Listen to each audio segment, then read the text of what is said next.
La soumission, dans sa forme la plus pure, représente un retour aux principes fondamentaux de l'islam. Elle souligne l'unicité absolue de Dieu et le rejet de toute forme d'idolâtrie. Au cœur de la soumission, il y a la reconnaissance de l'autorité absolue de Dieu et l'abandon à sa volonté. Cet abandon englobe tous les aspects de la vie d'un croyant, de sa conduite personnelle à ses interactions avec le monde qui l'entoure.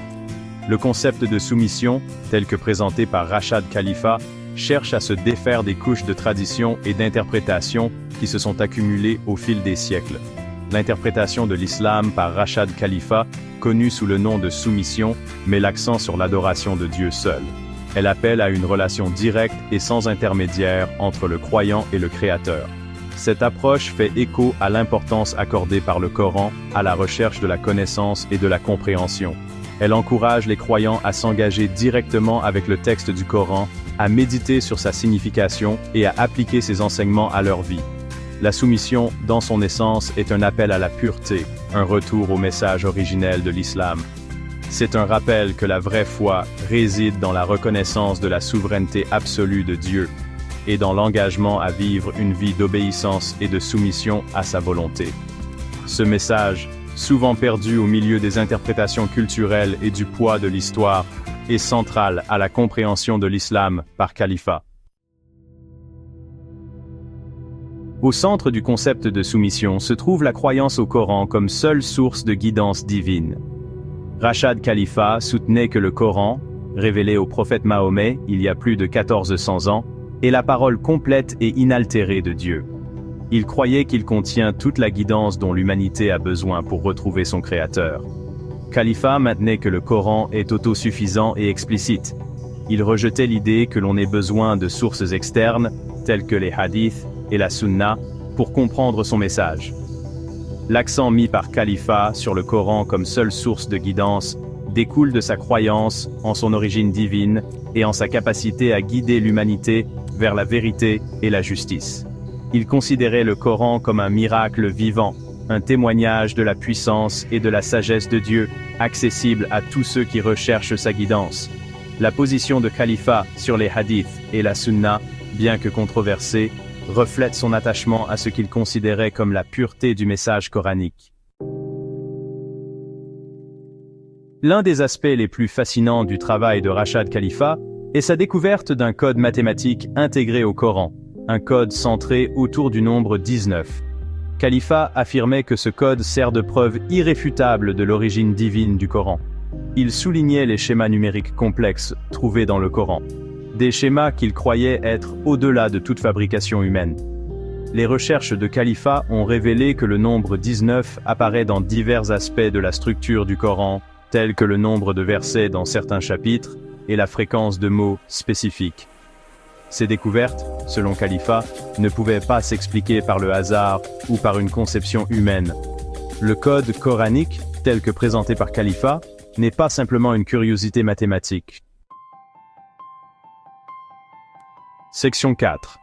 Une interprétation révolutionnaire. L'interprétation de l'islam par Rachad Khalifa, avec son accent sur le Coran seul et le code mathématique qu'il contient, a représenté une rupture radicale avec la pensée islamique traditionnelle. Son rejet des hadiths et de la sunna a remis en question des siècles de croyances et de pratiques établies. Le travail de Khalifa a trouvé un écho chez certains qui recherchaient une approche plus rationnelle et fondée sur des preuves pour leur foi. Ils étaient attirés par la clarté et la simplicité de son message, un message qui mettait l'accent sur la relation directe entre le croyant et Dieu. Le travail de Khalifa a suscité un regain d'intérêt pour l'étude du Coran, encourageant les gens à s'engager directement avec son texte. Son insistance sur l'universalité du message de Dieu et l'importance de l'unité entre les croyants a séduit ceux qui recherchaient un terrain d'entente entre les différentes confessions. Section 5.